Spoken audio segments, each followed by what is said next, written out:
la mecánica respiratoria es bastante compleja, tiene mucho de física y muchas cosas que por lo menos nosotros cuando organizamos la materia nos pusimos como objetivo que ustedes se lleven cosas que sean prácticas, ¿no? No llevarse a algún concepto demasiado enroscado teórico. Sé que es todo lo contrario a lo que escribí acá en el pizarrón, pero la idea es que ustedes lo desglosen. Ustedes, según lo que me dijo Augusto, estuvieron viendo algo de ecuación del movimiento. Y la idea es, a través de la mecánica respiratoria, resolver casos en forma... Son dos casos, seguramente hagamos el primero, cortemos un ratito, 5 minutos, 10, y después hagamos el segundo. Recién arrancan, seguramente, no sé si llegaron a ver clases o algo por el estilo. Y tratar de no hacer siempre lo mismo, ¿no? Es un poco lo que trato de poner acá en la primera filmina, ¿no? De la presentación, y entender que esas curvas y esos loops que hay en los respiradores tienen mucha utilidad y que te permiten resolver situaciones y que describen eventos. Todos tienen ventiladores con loops. Loops, flujo-volumen o presión-volumen o loops.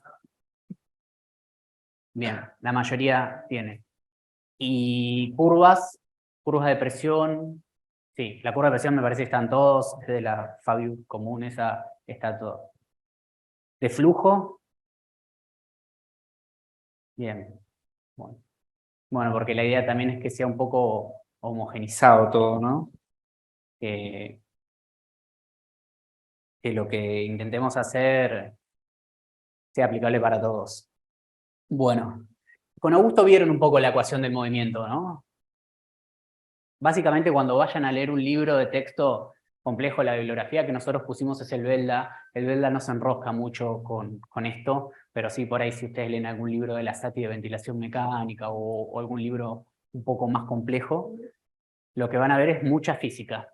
Mucha física para terminar diciendo dos cosas. Dos cosas que se las escribió un poco Augusto, porque la fórmula que van a ver es esta, ¿no? Y básicamente lo que dice es que para que se genere un gradiente tiene que haber una diferencia de presión. Eso es simple, ¿no? Una diferencia de presión que tiene que ver con la atmósfera y en el otro extremo va a estar el alveolo, ¿no? O sea que para que nosotros podamos tener hematosis tiene que haber un movimiento por lo menos de gas. Básicamente la divide en dos sectores muy grandes, donde está la resistencia de la vía aérea en la ecuación del movimiento y habla de la presión muscular. ¿Nosotros le aplicamos la presión muscular en nuestra fórmula? No, bien, esto vuela. Ya, sirve. ¿Por qué? Porque los pacientes los tendríamos que tener relajados, ¿no? Por lo menos para que sea más fidedigna la mecánica respiratoria. Los podemos tener en espontánea, sí, obvio, podemos hacer soporte, podemos hacer un montón de cosas, pero bueno, la ecuación habla de la presión muscular y la elimina. Después habla de la resistencia por el volumen, eso es todo el elemento resistivo. Les habló un poco Augusto del elemento resistivo de la ecuación. ¿Se acuerdan? Si yo les digo en ventilación espontánea y aplico esta fórmula, ¿dónde está el lugar de mayor resistencia de la vía aérea?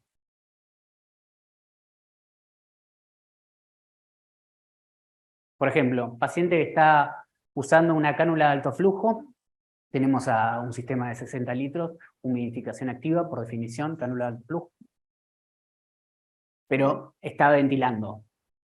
¿Dónde es el elemento de mayor resistencia?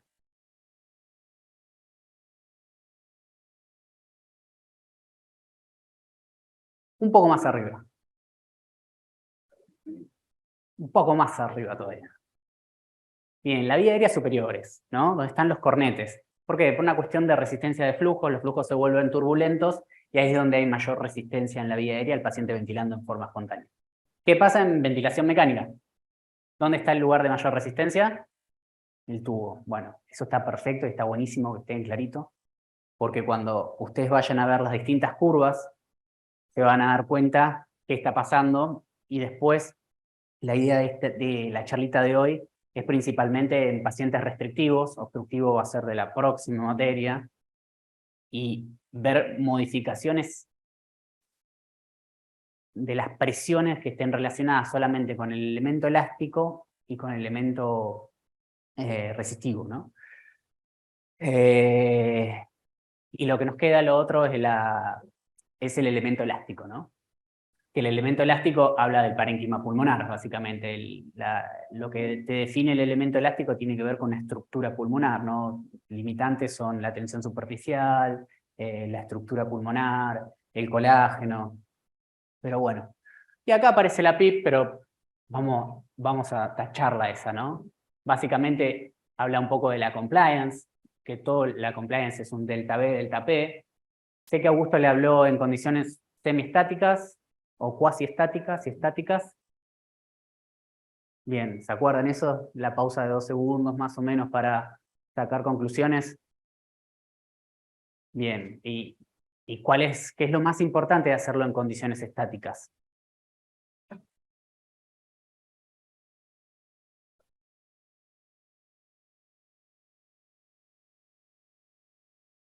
Que vamos a eliminar en algún punto el elemento resistivo, ¿no? Entonces vamos a tener conclusiones un poco más fidedignas del parénquima pulmonar. Y cuando ustedes ven la curva de presión, ustedes van a estar viendo esto, ¿no? Le estoy haciendo una mini intro para lo que vieron, más o menos un repaso de la clase pasada. ¿Qué tipo de curva es? ¿Se acuerdan?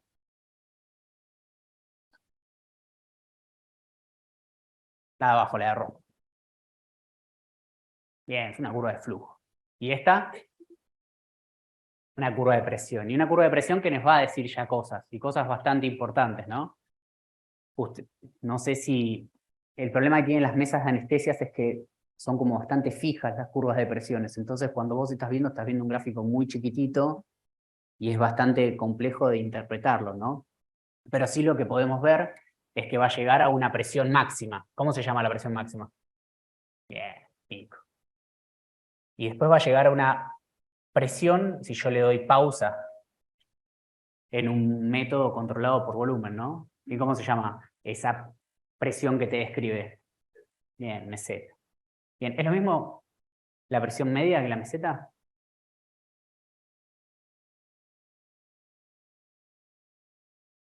No, no es lo mismo. La presión media es un vector que se genera a través de las distintas curvas. La meseta tiene que ver con esta pausa. Que lo que hace la pausa, además de permitirnos ver presiones, es distribuir en forma homogénea el gas alveolar y tratar de ver cuál sería la presión alveolar. ¿Es importante la presión alveolar? Es importantísima la presión alveolar. De hecho, cuando nosotros ventilamos a un paciente, siempre estamos pensando en la presión alveolar, de una manera u otra. Pero es importantísimo. Y estamos pensando también en otra presión, que no la tenemos distribuida, se puede buscar a través de un balón esofágico, que se llama la presión, ¿tienen idea? Bien, pleural. Esa presión es importantísima también, porque esa presión pleural y esa presión alveolar nos va a dar algo, que se llama presiones transpulmonares.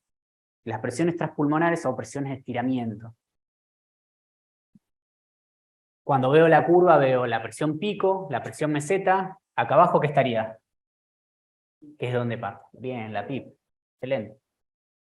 Entonces yo tengo una diferencia entre P1 y P2, que sería la parte superior de la curva de presión.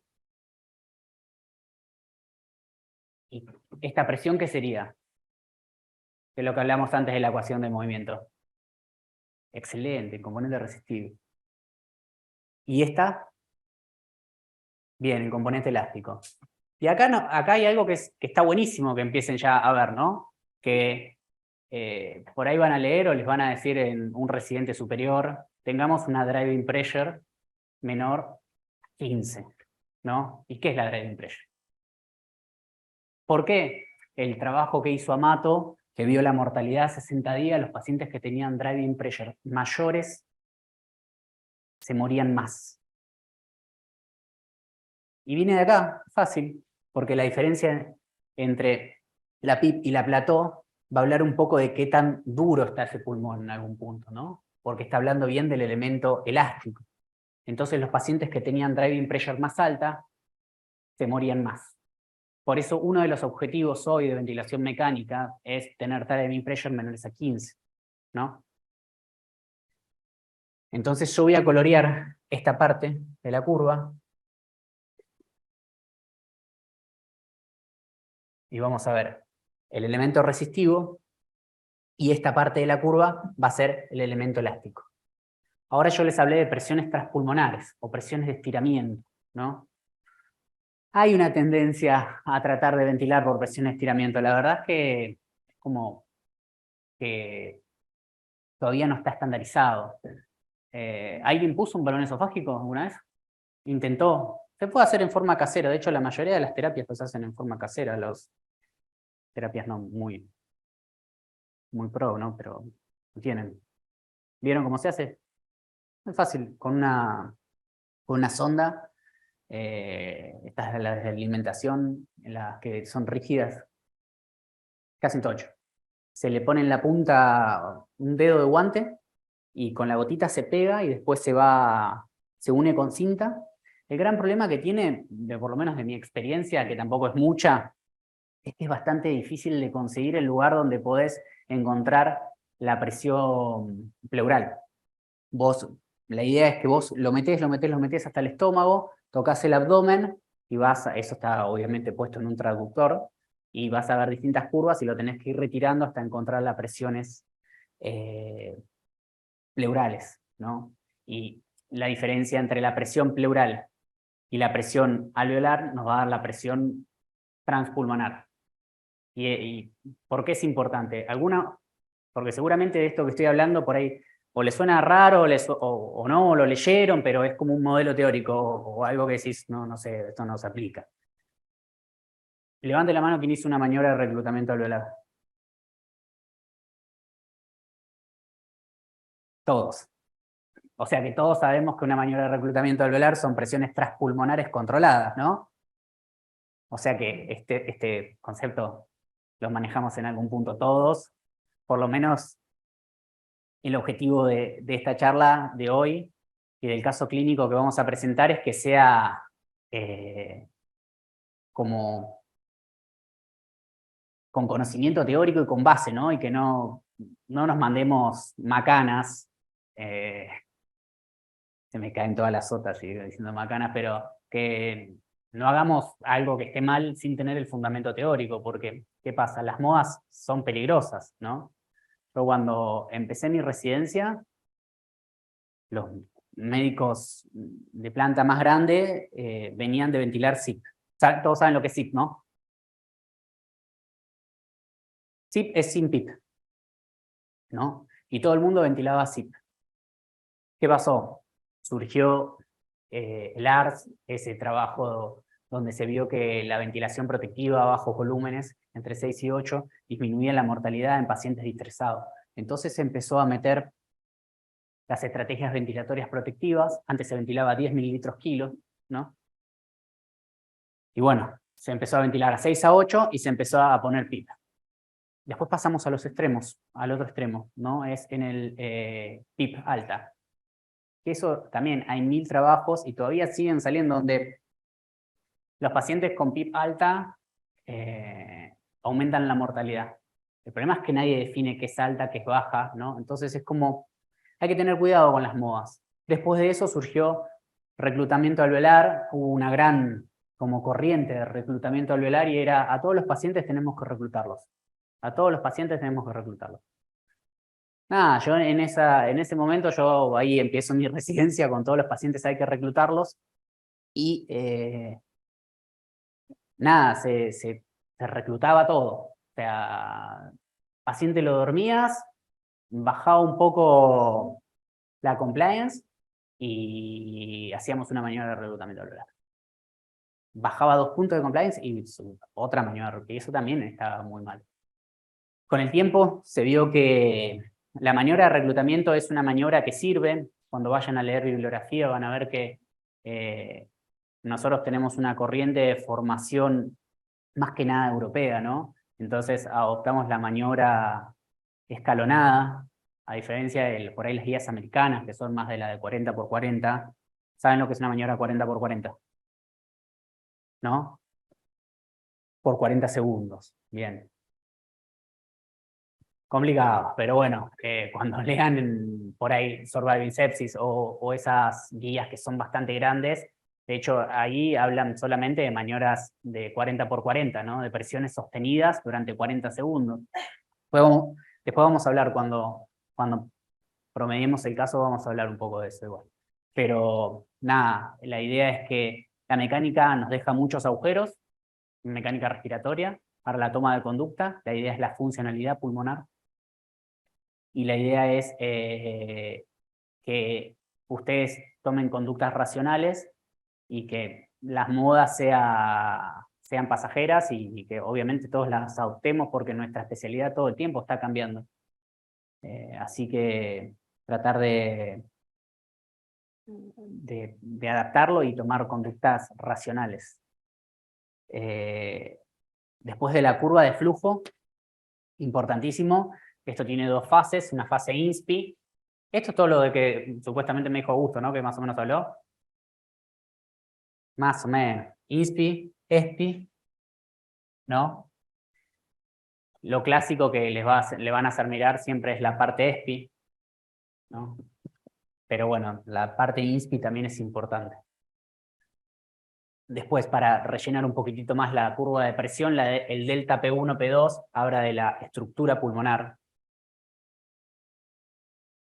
La curva habla también de distensión o sobredistensión o reclutamiento tidal. Más complejo de ver eso. Pero bueno. Vamos a esperar 10 minutos porque tiene que manejar el simulador Augusto, a que venga él, y mi hijo está llegando. Y arrancamos con el casito clínico. Yo no me presenté igual. Yo soy Alfredo Costales y bueno, nosotros como que coordinamos la parte de ventilación, ¿no? Algo así.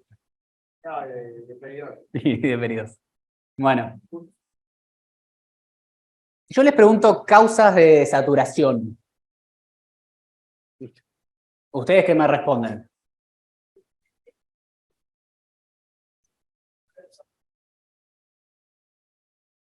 No, esa fue la que más me gustó. ¿Eh? Es un capítulo del libro, enorme. ¿Cómo?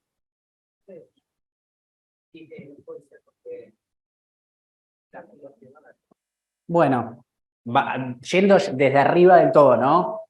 Variaciones de la presión inspirada de oxígeno, altura, todo eso son donde hay alteraciones de las presiones barométricas, las mezclas de oxígenos cambian, entonces, bueno, claramente en quirófano está casi descartado eso, ¿no?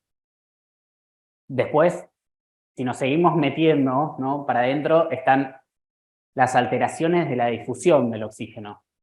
Que mucha gente cuando le preguntas, dice, sí, las alteraciones de difusión. La verdad es que son raras, ¿no? Estamos hablando de alteraciones en la membrana alveolo-capilar. Tiene que ser una fibrosis pulmonar muy severa o algo que nos impida el tránsito del oxígeno, ¿no? Y después, ¿qué viene? Alteraciones BQ. Si yo, esto tiene que ser salir de la cursada como lo que más tienen que tener claro es que toda desaturación o alteración es una alteración BQ, ¿no? Salvo que, bueno, digo, cuando estemos hablando del elemento elástico, ¿no? No. Entonces, de las grandes alteraciones BQ, si yo las intento dividir, ¿ustedes en qué las podrían dividir? Excelente. Bien. Espacio muerto y shunt. Shunt o cortocircuito, shunt, no. A ver. Bien. ¿Y cuál es el paradigma grande de, por ejemplo, el espacio muerto?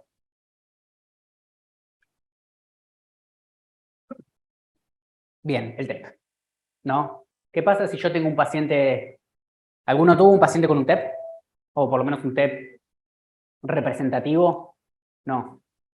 Bien.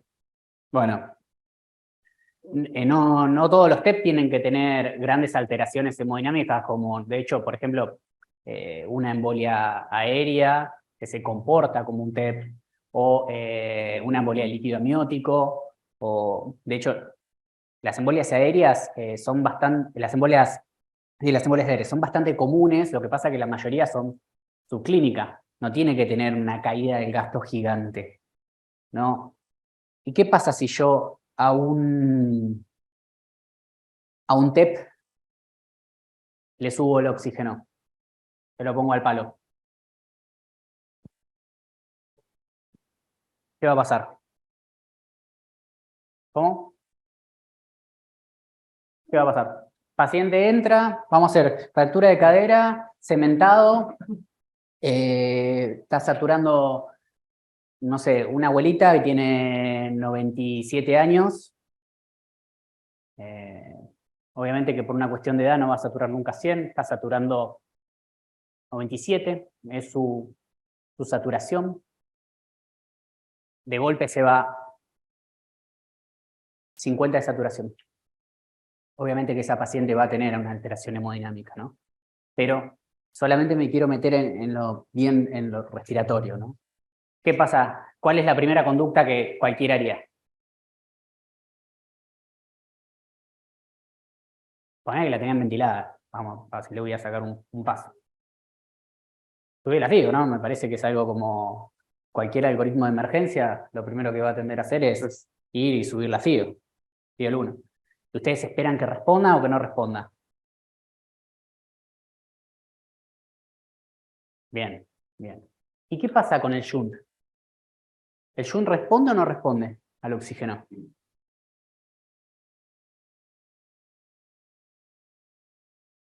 Bien. ¿Responde al oxígeno? Sí. Depende del grado, ¿no? Sería como la respuesta más correcta. Y es importante que nosotros cuando vemos modelos teóricos, en realidad lo que estamos viendo es un conjunto de fenómenos que se producen. Es como las áreas de West, ¿no? Seguramente todos leyeron del Guyton para la carrera las áreas de West, de relación BQ. Y en realidad se vio que las áreas de West, más allá de la forma gravitatoria de West, todas conviven en los mismos sectores, ¿no? No es un modelo tan estricto. Entonces, cuando nosotros hablamos de Jung responde al oxígeno y que hablamos que el espacio muerto no responde al oxígeno, estamos hablando de un modelo teórico, pero de un modelo teórico aplicable. Y que me parece que esté bueno que ustedes, ¿no? Eso lo sepan. Y bueno, ¿te arrancamos? Bueno, vamos. Ahora todos van a ser anestesiólogos. La idea es que acá todos nos equivoquemos, porque de hecho está buenísimo equivocarse, genera mayor conocimiento, ¿no? Y bueno, y tienen una cirugía programada. Cuando llegan, ya el cirujano les dice, che, mirá que tenemos esta vesícula para hacer, che, mirá que tenemos la vesícula, che, mirá que tenemos la vesícula. Eso, ¿viste? Les genera un poco, ¿no? ¿Qué está pasando? Algo raro ahí. Bueno. Y llega el paciente, 26 años. ¿Tenés alguna enfermedad? No. ¿Tomás alguna medicación? No. ¿Alérgico a alguna medicación? No. ¿Habitualmente podés caminar una cuadra sin problema, subir un piso por escaleras? No, no puedo caminar, no camino mucho.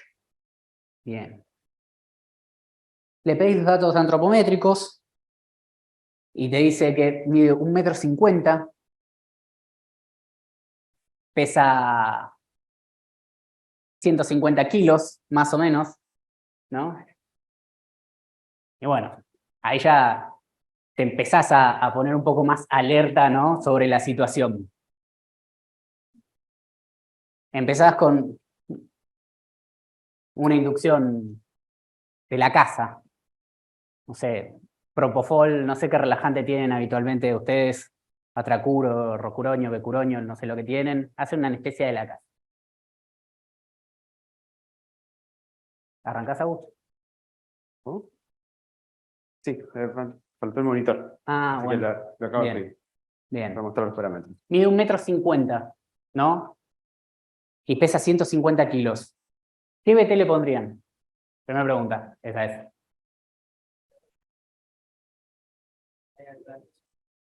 ¿A 150 más o menos kilos? ¿A 150 kilogramos? ¿6 a 8 kilos? Bien, bien, eso es clave, ¿no? Clave, y esto es importante porque, miren, esto es súper gráfico este dibujo, ¿no? Los pulmones de una persona tienen que ver con la altura. Entonces, cuando nosotros buscamos ese peso ideal, porque ese peso ideal es la correlación entre la altura de una persona y el peso que tiene. Por eso ponemos a 6 a 8 de ese peso. Sí. Eso viene todo, o sea, lo del peso ideal básicamente se empieza a describir más que nada en el año 99, ¿sí? Cuando aparece el primer estudio de disminución de mortalidad en lo que es distrés respiratorio. Ahí Gattignoni saca el concepto de baby lung. ¿Alguien sabe lo que es el baby lung? ¿Cuánto es el tamaño de un pulmón si uno lo desenrollara? ¿Alguien sabe cuánto ocupa? Ocupa una cancha de tenis, ¿sí? El baby lung como concepto es cada vez tenemos menos pulmón y se nos va poniendo como una canchita de ping-pong, ¿sí? Achicamos las dimensiones, son más o menos parecidas en proporción, pero la cancha se nos achicó, ¿sí? Entonces lo que Gattignoni dice es, no ventilen a 10-12 mililitros kilos como se ventilaba en esa época a peso real, sino que empiecen a ventilar a 6 a 8 de peso ideal, ¿sí? Los pulmones tienen que ver con la altura y no con el tamaño del paciente, ¿sí? Hay muchas fórmulas, ¿no? La verdad es que esta es una de las tantas. Lo que nosotros teníamos, y cuando Sí. hicimos una maestría en ventilación, nos hicieron hacer tablitas que tenés en el celular en un Excel, tenés más o menos la altura de todos los pacientes, o sea, tenés el peso, el sexo, y tenés ya estipulado más o menos para tener a 6 a 8, cuánto tendrías que poner para hacerlo más fácil. Eso la verdad que es súper práctico y está bueno tenerlo. Y bueno, mide 1,50 m. ¿Cuánto le ponemos de BT?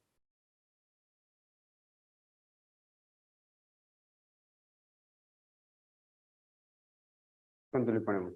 Más o menos. O sea, tampoco. Entiendo que lo saben usar la calculadora, o sea, no. El toque. Igual, si no tienen un programa, bájense uno, chicos. Hay un montón, sí, eso, obviamente, Claro. aplicaciones, hay 1000 aplicaciones donde pueden sacarlo, ¿no?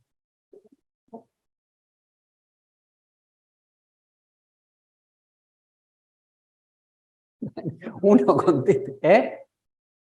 Bueno, ¿le ponemos 400 de BT? Vamos con 400 Vale. BT. Estamos.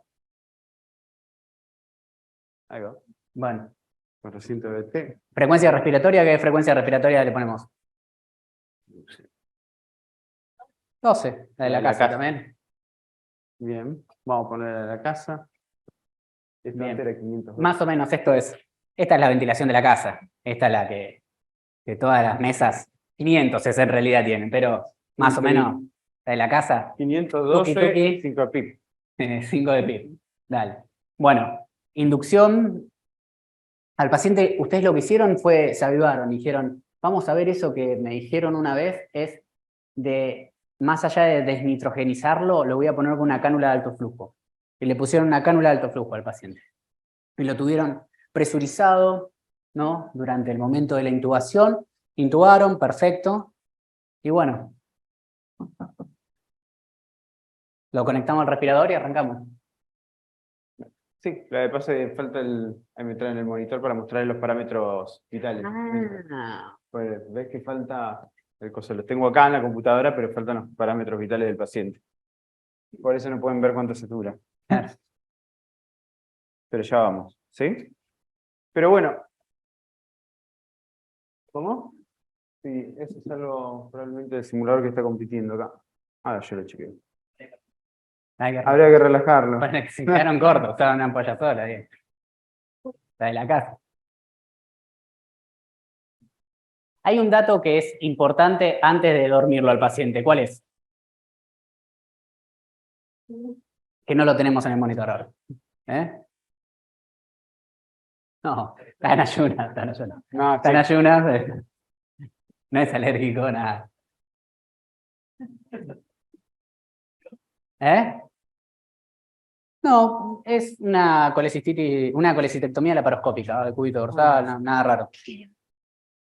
¿Qué es el primer monitor que habitualmente le dicen que pongan? Me pasa que ¿Eh? Exacto, bien, bien. Bueno, y este tipo está saturando, cuando llegó, 98% al 0,21.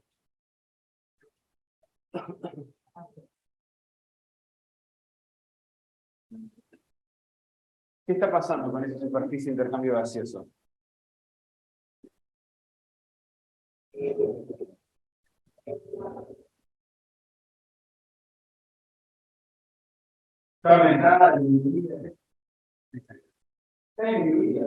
Es obvio que está disminuida. Entonces, ¿por qué cuando un paciente lo tenemos con una FiO2, por ejemplo, de 100% y satura 96, 97, nos parece normal? Porque si con una FiO del 0,21 un paciente está saturando 97, no puede estar saturando lo mismo con una FiO de 100, ¿no? Entonces las preguntas que hay que empezarse a hacer son esas. O peor aún, ¿no? ¿Por qué se buscan objetivos de saturación de 100 intraquirúrgicos? Como porque los dos extremos son malos, ¿no? O por lo menos poco fisiológicos, ¿no?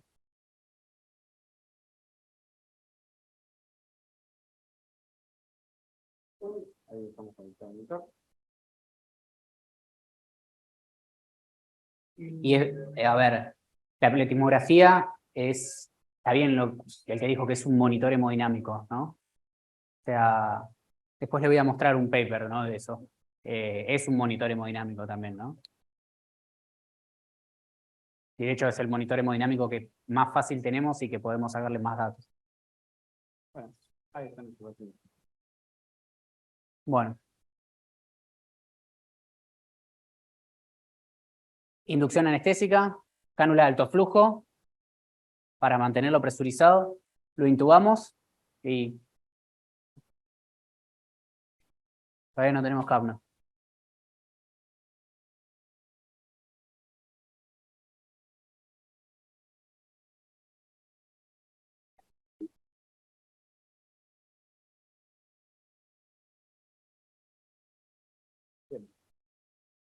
Chicos, estamos con una FiO2 del 100, ¿sí? ¿Está? Y creo que ahí abajo también. Y el paciente satura 97. ¿Qué sabemos hasta acá?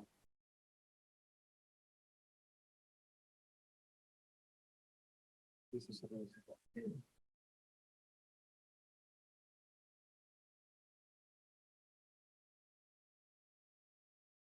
Estamos con FIO 1.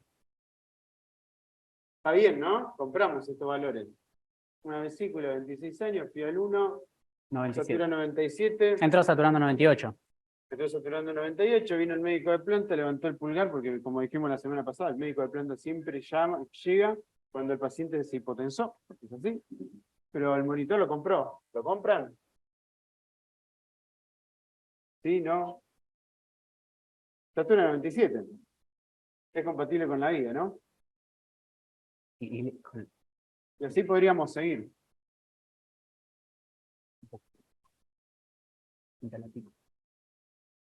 aumentar un poco las variables.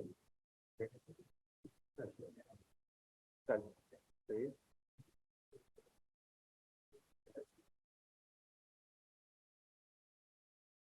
¿Lo dejamos con FIO el 1 o bajamos la FIO?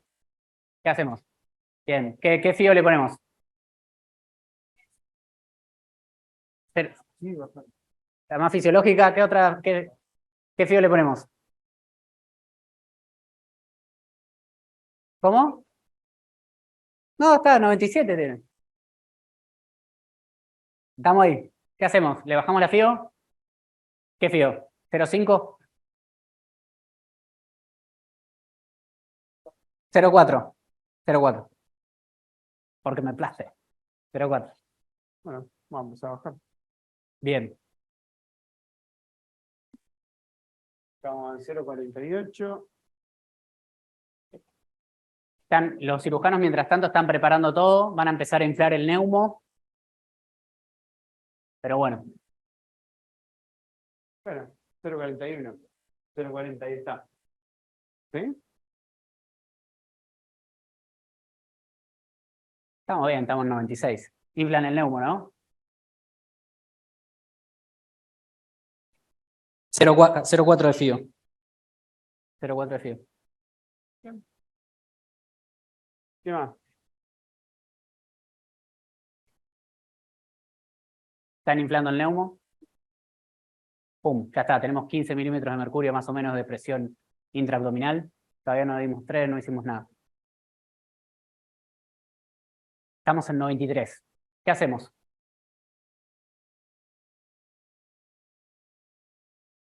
¿91? Ahí, ¿no? Ahí, 91. ¿Qué hacemos? ¿0,4? ¿Vamos con 0,5? Dale, vamos con 0,5. ¿Con qué? ¿Con 0,5 fío? Sí, bueno, yo lo subo, yo lo subo. Bueno, subimos la fío porque hay que tapar el El agujero. calorcito, entonces. Siguen operando. Necesito un poco más de posición, te dice, ¿no? Pum. Pues siempre Más de falta posición. Más de posición, más de posición. Pero tiene que lavar. Entonces ahora lo que quieren es que la cabeza esté más abajo, ¿no? Más abajo, más abajo.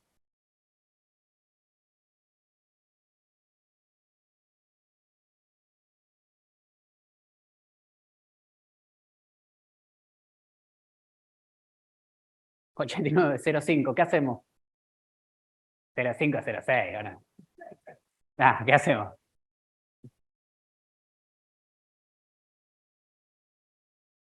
¿Eh? Reclutar. Primera opción. Otra opción. Que bajen el neumo. Metí. ¿Cómo? Ocultarlo. Bien. No tiene ningún ruido raro, no pasa nada, no se hizo selectivo. Subirle la PIP también está la opción. Bueno, por ahora está reclutamiento alveolar, subir la FIO, subir la PIP, bajar el neumo. Bien. Llamar al médico de planta, irse. Dos. Pasó las presiones. Otra. No, Otra ¿no? opción. ¿La frecuencia qué? Respiratoria. Ok. Bien.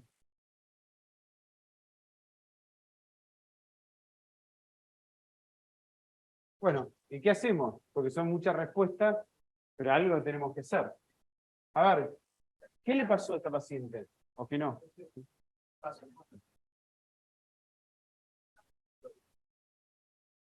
No sé, yo lo tengo ahora FIO al 1.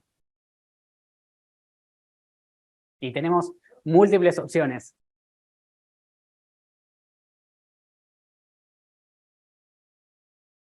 ¿91 al 1? Estamos con eso. Ahora va subiendo. Bien.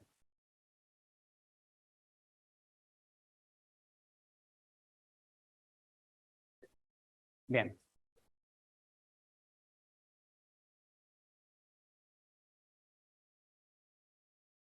¿Lo dejamos ahí? ¿Eh? Satura por arriba de 90. Estamos 92. La mecánica también se está alterando, ¿no? No sé si la están viendo, ¿no?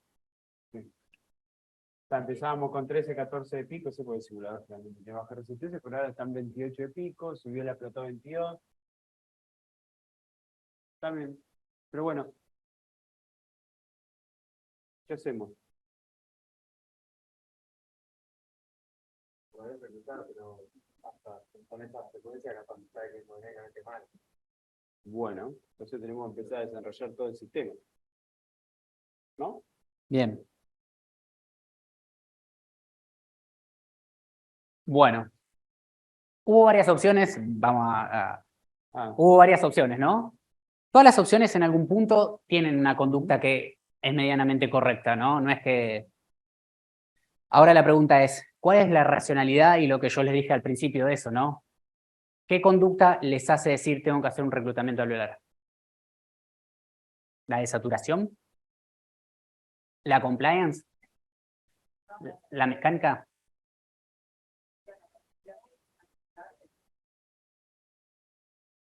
¿Y cómo sé que voy a reclutar alvéolos?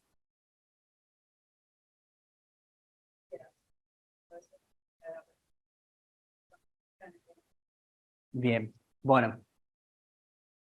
La idea de esto es que hablemos un poco del test del aire. ¿Alguien lo conoce, el test del aire? Bien. ¿Alguien hace curva saturación FIO en quirófano? Bien. ¿Qué pasó? Nosotros tenemos un paciente que claramente la pasamos de presión negativa a presión positiva.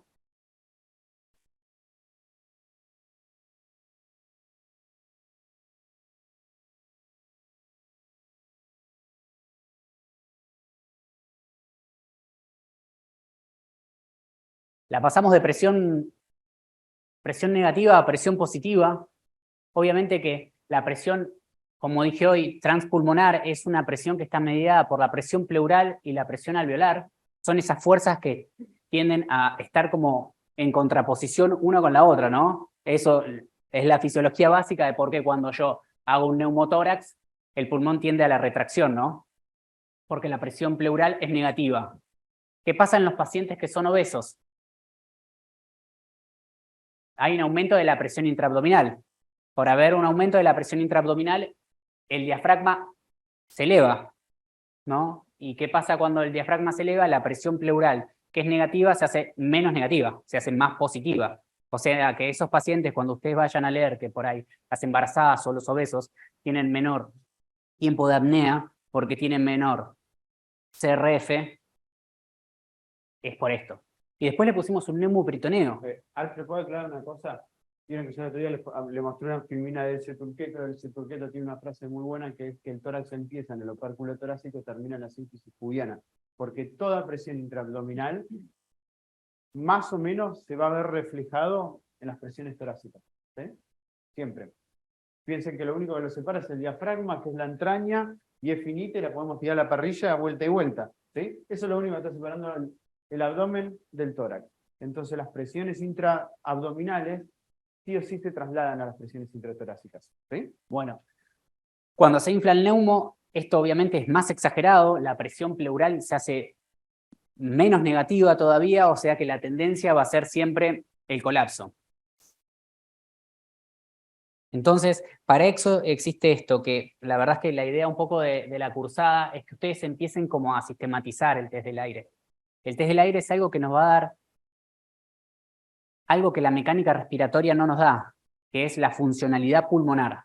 Que eso está buenísimo porque, ¿se acuerdan que cuando yo les dije al principio de todo, cuando nosotros empezamos la residencia, los pacientes le caía un punto de compliance y los reclutábamos? Y hoy en día ustedes, ahí sentados, ¿tienen algún grado de atelectasia?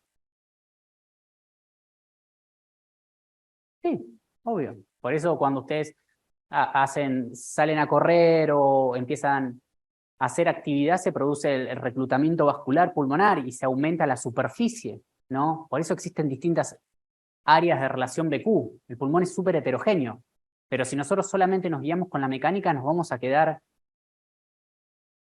en un lado solamente de todo lo que estamos viendo. Y todas maniobras que hacemos tienen sus consecuencias.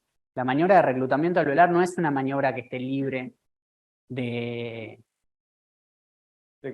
complicaciones, ¿no? Y a su vez tiene indicaciones.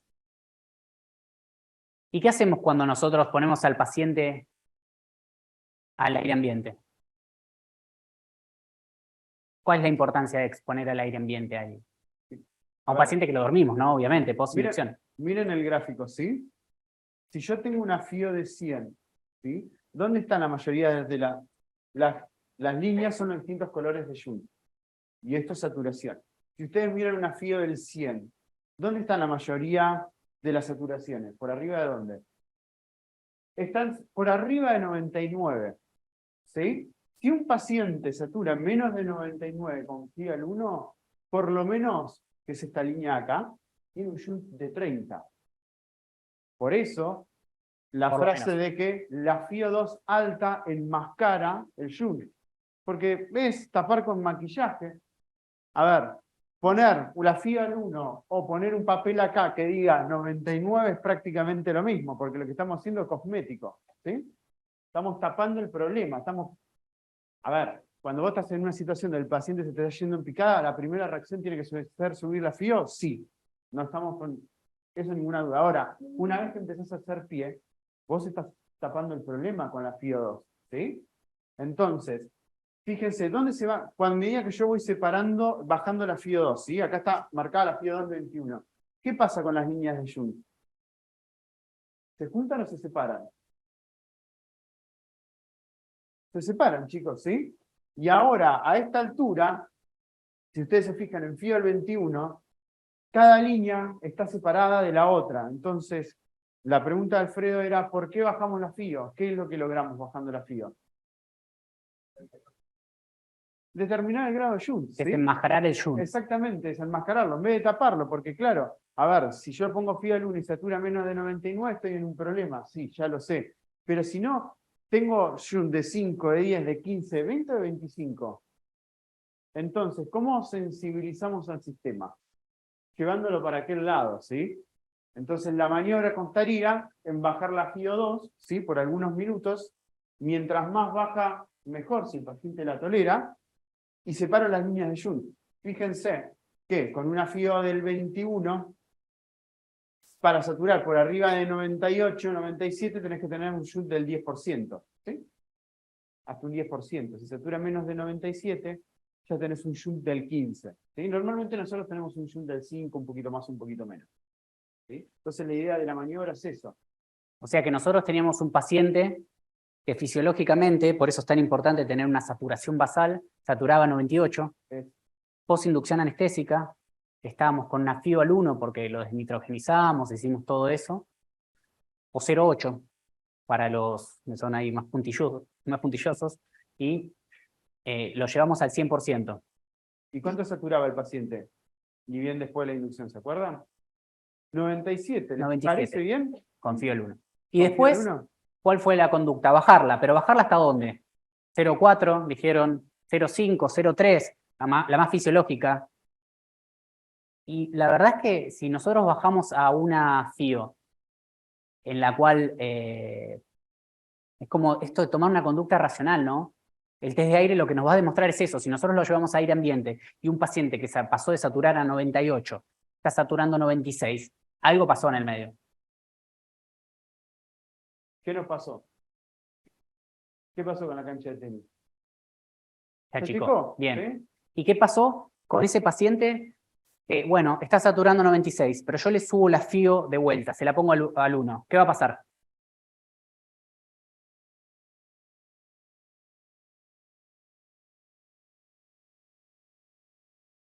Bien, va a subir, dependiendo del grado de Jung, ¿no? Claramente, si tenemos un grado de Jung muy alto, por arriba de un 45%, no va a mejorar. Pero se acuerda que cuando hoy hablamos de los dos fenómenos grandes de la relación BQ, la gran característica que tenía Jung era que respondía al oxígeno, ¿no? Entonces acá que tenemos un diagnóstico. Por eso es que hablan las guías, es que en los pacientes está indicado una maniobra de reclutamiento alveolar. Está indicado, pero te dicen por qué está indicado.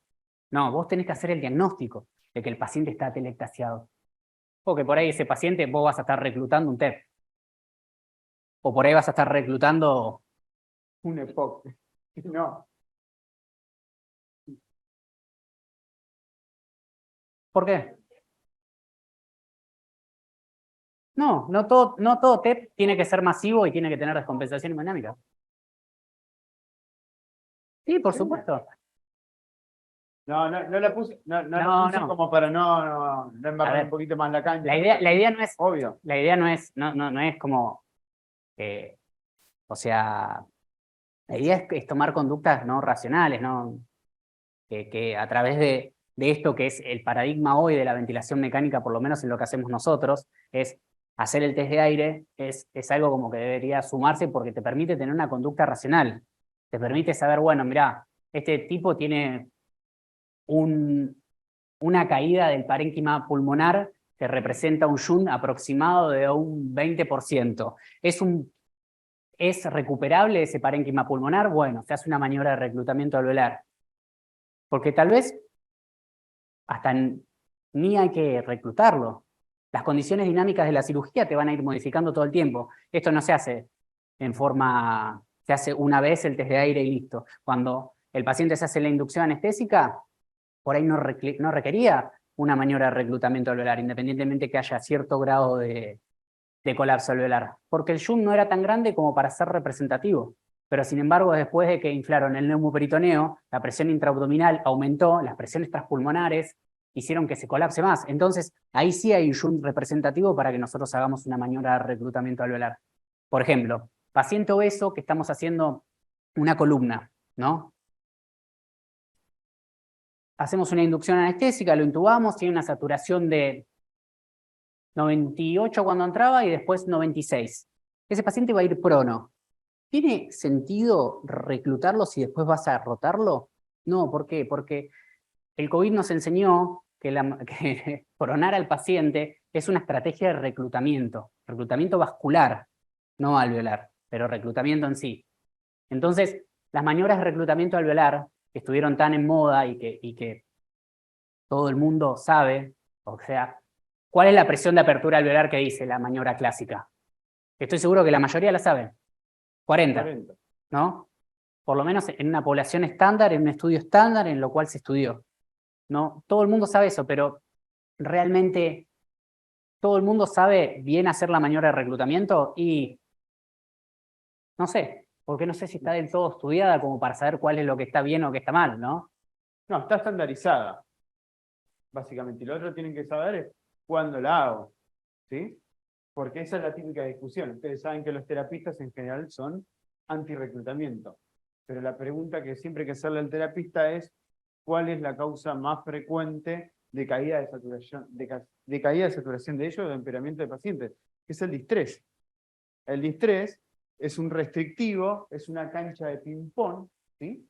Pero que la maniobra de reclutamiento son totalmente discutibles, ¿sí? Pero totalmente discutibles. Vos tenés la escuela de Gatignoni que dice no, los pacientes no se reclutan, y la Amato que sí, pero la maniobra de reclutamiento en terapia puede durar más de 10 minutos para hacerla bien. Y no siempre tiene los resultados que tiene que tener. Ahora, ¿cuál es la causa más frecuente de caída de saturación en quirófano? ¿Cuál es? ¿Pero qué pasa en la inducción? Atelectasias. La caída más frecuente de saturación en quirófano son las atelectasias. El distrés no lo podemos curar con reclutamiento. Ahora las atelectasias, sí. Ahora, ¿todos nuestros pacientes tienen atelectasias? No. ¿Sí? Entonces, no siempre es necesario hacer la maniobra. Y ese es el concepto que queremos que se quede. Cuando nosotros ni bien arrancamos, la mañana no se hacía maniobra de reclutamiento. Ya está, era la FIO.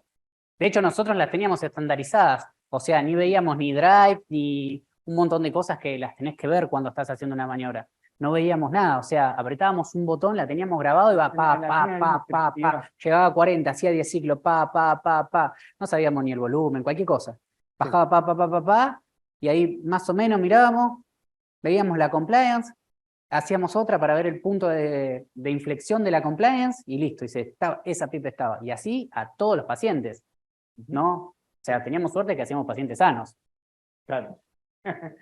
Y que creemos que nunca pasó nada. Creemos. Pero entonces, la pregunta que nosotros queremos hacer es, hay que ser críticos en realidad cuando uno va a hacer la maniobra de reclutamiento. No todos los pacientes necesitan reclutamiento, y que cuando necesita reclutamiento hacerlo, porque esa es la otra. El paciente necesita reclutamiento y estamos así, le subimos la FIO. ¿Sí? Y a ese paciente necesita reclutamiento. Entonces la pregunta es, ¿cuándo? Entonces, una de las maniobras a hacer es el test de aire. Puede ser, por ejemplo, que el test de aire falle y, por ejemplo, estamos frente a otra cosa como un TEP que estábamos hablando. Sí, puede ser, ¿sí? Pero tenemos que hacer diagnósticos. ¿Cómo hacemos diagnósticos? Sí, bueno, vamos sacándonos cosas de encima. Hacemos el test de aire, falla, che, hay algo más acá. Porque si vos haces una maniobra de reclutamiento, estás saturado en 89 y no sube la saturación, hay algo que está pasando, ¿sí? Pero vos te tenés que sacar diagnósticos de encima. Si nosotros ponemos la FIVAL 1, tenemos un diagnóstico más, que está todo tapado por la FIVAL 1. ¿Se entiende? Por eso, el reclutamiento, o sea, hay que hacer la maniobra de test de aire y el reclutamiento, hay que hacerlo con la misma saturación que estamos usando con el test de aire. Porque si yo subo la FIVAL 5 y hago la maniobra de reclutamiento, ¿quién me la mejoró? ¿La FIVAL 5 o la maniobra de reclutamiento? Y además, atelectasias intraquirúrgicas, principalmente es en cirugía torácica donde tienen, ¿no?, la mayor importancia, porque el pulmón es muy inflamatorio y posterior a colapsos o a otras cosas que generan muchos radicales libres, pero sí representan posteriormente zonas de ectasia, y las zonas de ectasia son zonas de infección. Entonces, es poco fisiológico que un paciente que entró saturando 98 lo estemos durmiendo y esté saturando 100, porque tenemos una FIVAL 1, y que después en la recuperación esté saturando 92 y le pongamos una máscara con reservorio para que sature 100, ¿no? Hay un montón de cosas ahí que están fallando, no sé si, o sea, hay un montón de fisiología que está alterando. Y claro, esos pacientes son los que después tienen mayor complicaciones. De hecho, la principal complicación postoperatoria son las respiratorias. Eso que dice Alfred es importante, porque un paciente que sacamos de cirugía, satura 92, le ponemos una bolsa de reservorio, algunos incluso le ponen un broncodilatador y Hacele un beta 2. Claro, sí, eso y le ponen un beta 2. ¿Qué está pasando ahí? ¿Por qué no le hacemos un poquito, por ejemplo, de CPAP, una cánula de alto flujo, para ver si en algún momento cuando sacamos el tubo se nos colapsó? ¿Sí? Porque justamente las causas más frecuentes son las respiratorias, de lo que se llevan por nuestro aporte, ¿no? Después hay otros aportes, está el aporte de la cirugía, por un montón de cosas. Pero si nosotros sabemos que el test de aire no solo es para el paciente que está intubado, cuando lo tenemos extubado con FIVAL 21, tenemos el test de aire. Y si nosotros, por ejemplo, le ponemos una máscara tipo Venturi, le ponemos un cosa que marque más o menos FIVAL 0,4, y el paciente nos está saturando 92, 93, estamos mal, ¿sí? Porque esto no es solo para el paciente intubado, es para el paciente también que puede salir de la cirugía. Es saturación, nada más. No te está diciendo si tenés un tubo, o una máscara Venturi o una cánula nasal, ¿sí? Bueno, las grandes preguntas que surgen generalmente del test del aire es ¿cuánto espero? Y es una pregunta que es bastante difícil de contestar, porque esto depende de la tecnología en la cual ustedes estén en quirófano, ¿no? Hay distintos tipos de tecnología de saturometría. La tecnología Masimo no es lo mismo que la tecnología que por ahí tiene, no sé, una Mindrive o tiene una Drager, ¿no? Pero lo que hacemos más o menos es esperar 3 minutos con una FIO. Obviamente que no van a tener a un paciente saturando 89, porque ya está, ya sabemos que ahí hay un shoot enorme, ¿no? Pero esperarlo 3 a 5 minutos para que más o menos los tiempos de los oxímetros lleguen a un equilibrio. Y la idea de esto, que acá en este paper está buenísimo, que esto yo creo que es bibliografía, ¿no?, de la materia, pero es un paper que es súper práctico y que divide la primera parte de la oximetría como un monitor de saturación y la otra parte de la oximetría como un monitor hemodinámico, que habla de las curvas FIO y hacerlas en quirófano, ¿no? Para entender el grado de Shunt. Esto seguramente lo deberíamos colgar. No sé, creo que ya está colgado esto. No, todavía no, sí, pero sí. Estaban colgados en las anteriores. Y esto es un poco lo que hablábamos antes, ¿no?, de la importancia de entender lo que son las presiones transpulmonares. Tal vez el día de mañana se estandaricen los balones esofágicos, y si se estandarizan y empecemos a ventilar y digamos todos, tenemos que ventilarlo con 15 de presión transpulmonar. Esto es más o menos lo que hablaba recién, ¿no?, de la presión, de que el pulmón está en un equilibrio entre las propiedades elásticas y la presión pleural negativa, y que la tendencia es de la atelectasia. En los pacientes pediátricos, ¿se atelectasian más o menos?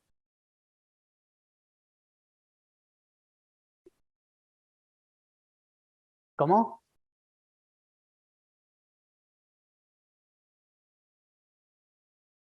Bien, o sea, de 0 a 6. Bien. ¿Y por qué?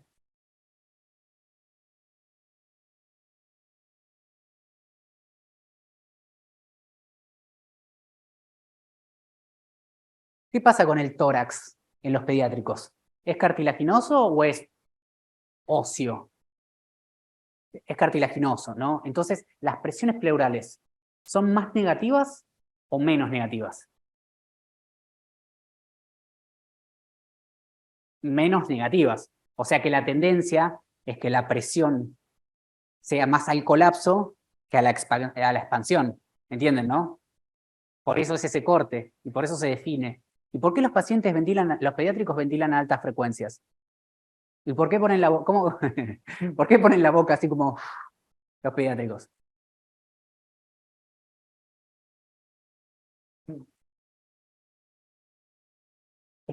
La mecánica respiratoria, y esto nos lo enseña la fisiología, ¿no? Lo enseña la biología.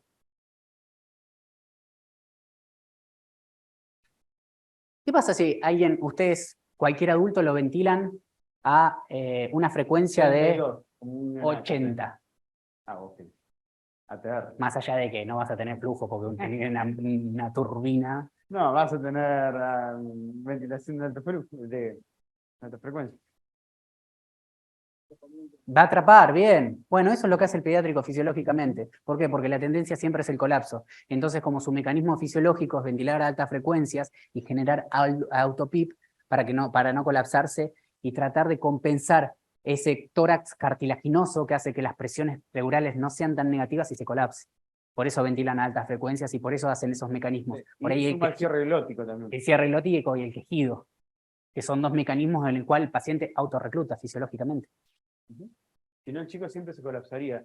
El chico está siempre al borde entre la suficiencia y la insuficiencia respiratoria porque el tórax no puede acompañar a los movimientos pulmonares en sí. El tórax es como tan expansible que no genera fuerzas contrarias. Entonces está siempre al borde de la insuficiencia respiratoria. Entonces, nada, se vale de las maniobras de alta frecuencia para generarse autopip y al mismo tiempo de cierre glótico. La glotis se cierra antes que el chico termine de expirar para mantener un cierto valor de PIP, podríamos decir que mantiene el pulmón abierto. ¿Sí? Bien, es un poco de esto aplicado. De hecho, había antes quien ponía SIP y ponía SIP es 0 PIP y ponía altas frecuencias para que se genere PIP, pero no la puedes medir, entonces no está bien. ¿Sí? Porque si uno va a hacer una maniobra, tiene que saber cuánto está poniendo. Sí, no nos queremos meter en el obstructivo porque no es de esta No, clase, pero bueno, nada, la idea es un poco... Bueno, esto es lo que hablamos, ¿no? El equilibrio que existe entre los fenómenos de espacio muerto y los fenómenos de Jund. O sea, esto es un poco de pensarlo, ¿no? Si vos tenés un vaso que está tapado, como pasa en el espacio muerto, o sea, por más que le meta el oxígeno que le meta, eso no va a llegar nunca, ¿no? No tiene cero sentido, ¿no? En el Jund pasa otra cosa, que como el parénquima pulmonar es alto, en una neumonía, vos la vasoconstricción pulmonar hipóxica y los fenómenos que se establecen fisiológicos hacen que se redistribuyan y por eso esos responden a FIB. El paradigma de cortocircuito es la neumonía, ¿no? O la atelectasia. Un poco lo mismo. Bueno, y esto es la maniobra de reclutamiento alveolar que está como difundida en lo que nosotros hacemos. Yo hoy les dije más o menos rápido de la maniobra de 40 por 40, ¿no? De que... Esa es la maniobra Mato que yo les comentaba ahora, 40 por 40, pero que son como las maniobras que están difundidas principalmente para la bibliografía americana. Cuando ustedes vayan a leer, si leen cosas, van a encontrarla, o sea que es importante que ustedes la sepan. ¿Cuál es la importancia de la maniobra de reclutamiento alveolar escalonada? Que es un poco más fisiológica, ¿no? pero tiene ciertas condiciones. La primera parte es la parte de preacondicionamiento, ¿no? Porque ¿qué pasa cuando aumenta la presión intratorácica? Hoy hablaban algo por acá. Baja el retorno venoso, bien, perfecto. Entonces se desprecarga, todo lo que es derecho va a ser izquierdo y todo lo que es izquierdo va a ser gasto. Entonces hay que tener una fase de preacondicionamiento. A ver, ¿preacondicionamiento representa pasarle 2 litros? No. Representa tener por lo menos una volemia efectiva. Distintas estrategias, ¿no? Estrés volumen, pasar si necesita, fluido o no. Pero la idea es que no hagan una maniobra de reclutamiento alveolar con un paciente con 50 de sistólica, ¿no? Porque hasta se les puede parar. Y ahí entramos en una de las cosas, ¿no? De por qué la maniobra de reclutamiento alveolar pasó de ser una moda y ser algo súper copado, está buenísimo, se lo hacemos todo, a decir, che, pará, hay bibliografía de que pacientes se pararon, hay bibliografía de que los pacientes les reventaron el pulmón. ¿Está mal la maniobra? No, está mal hecha, es otra cosa. Está mal totalmente indicada, distinta, ¿no? Está mal indicada y está mal hecha. Claro, bien. Y lo que te dice son que llegues a una presión de apertura. La presión de apertura está entre 35 y 40. Hay que analizarla la maniobra de reclutamiento alveolar. Un paciente que pesa 150 kilos y mide 1,50 m va a tener la misma presión de apertura que, por ejemplo, tiene un paciente que mide 1,70 m y pesa 70 kilos. Bien, entonces también hay que ser racional con eso. Hay que tener cuidado, ¿no? Cuando se habla de maniobras de reclutamiento alveolar, se trata de estandarizar y trata de hacerlo de cierta manera en el cual se pueda aplicar a una población en promedio. Exactamente. Pero, de hecho, si alguien lo ve a Gerardo Tussman hacer la maniobra de reclutamiento, a nosotros nos sorprendía que, claro, nosotros la habíamos estandarizado en nuestra mesa y vos ibas con él y él hacía a mano. Él iba subiendo la PIP y la pico a mano. Claro, porque esto es para que todo el mundo la pueda hacer.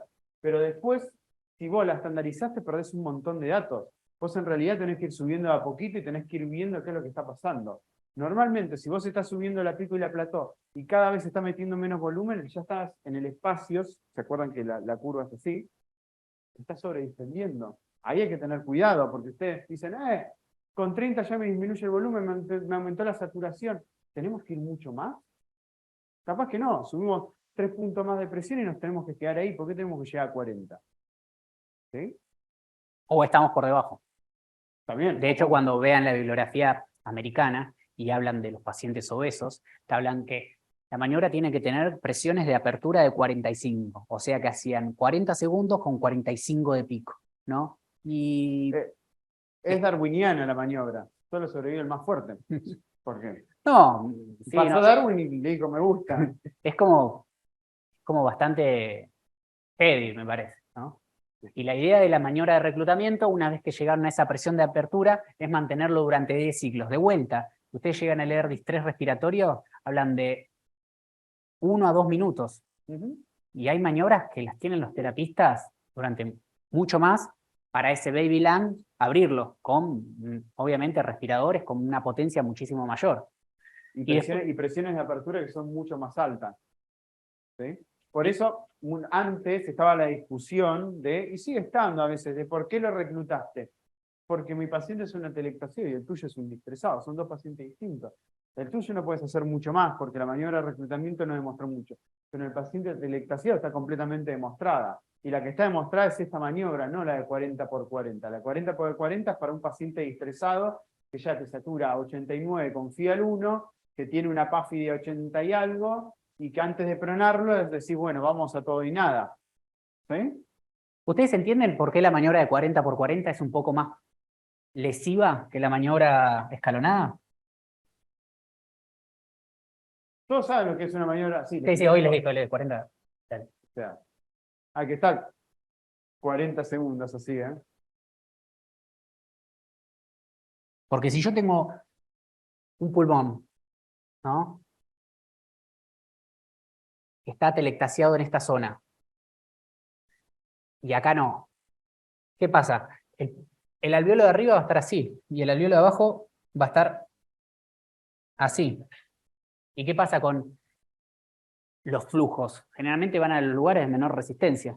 Entonces yo le voy a meter 40 en 40 segundos, pero la mayoría va a ir a este, no va a ir a este. Porque acá tiene que, primero, pasar la resistencia que ejerce el parénquima pulmonar y la tensión superficial, que es altísima, ¿no? Y principalmente en un paciente que está distresado, donde hay una inflamación y hay una alteración en el surfactante, que es el que mantiene la tensión superficial, ¿no? Entonces, nosotros la maniobra de 40×40 la desaconsejamos, aunque existe en la bibliografía, y la respuesta es básicamente esta, ¿no? Más allá de que los cambios hemodinámicos son muchísimos más, pasás de un paciente que no tiene preacondicionamiento, le metiste 40 de una.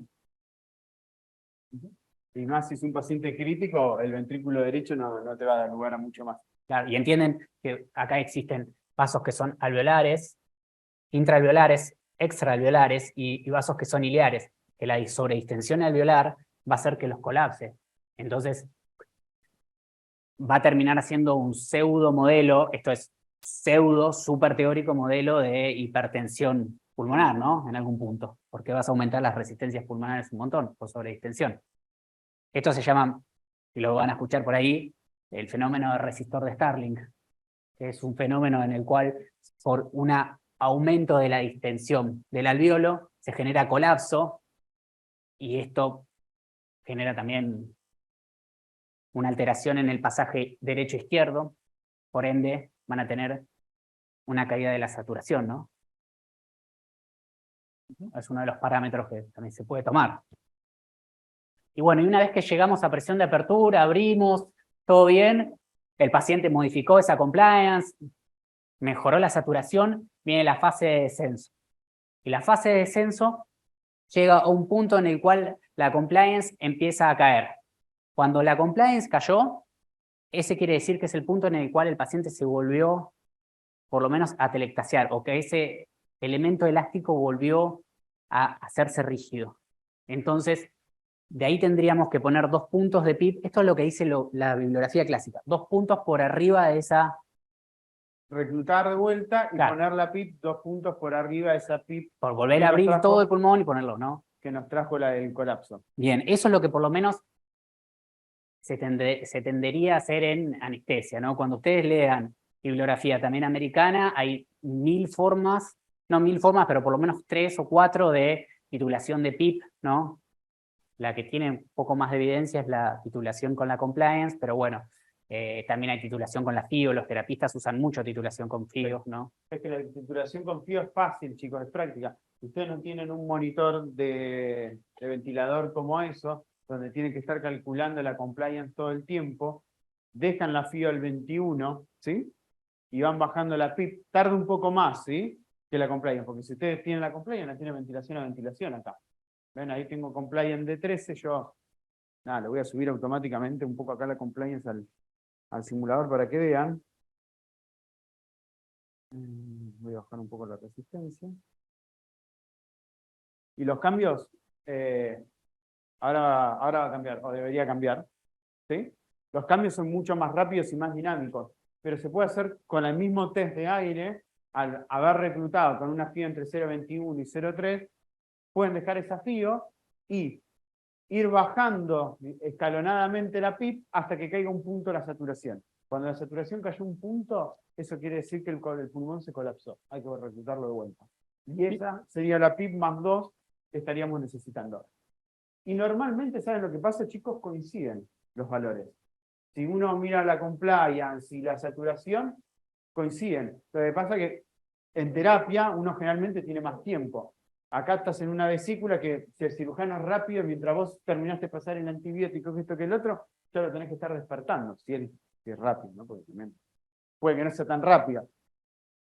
Pero a veces estamos con 20.000 cosas, y bueno, a veces cuando queremos hacerlo por FIO2 es un poco más lento, pero sepan de que andan bastante, o sea, tienen una buena correlación unos con otros.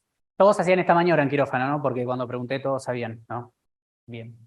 ¿Qué pasa si al paciente, no me voy a meter en la solución de la situación, pero qué pasa si yo al paciente, inducción anestésica, un paciente estándar, ¿no?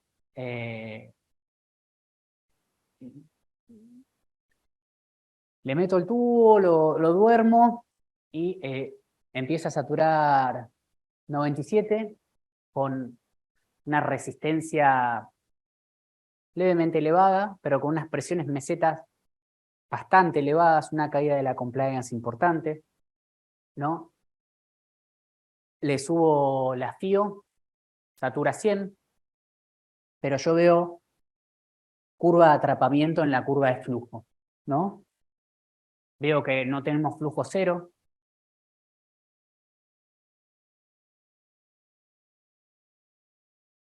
Y empieza a atrapar muchísimo acá. O sea que en el próximo ciclo nunca llega a flujo cero. Y sigue, y sigue, y sigue, y sigue, y sigue. ¿Harían una maniobra de reclutamiento alveolar?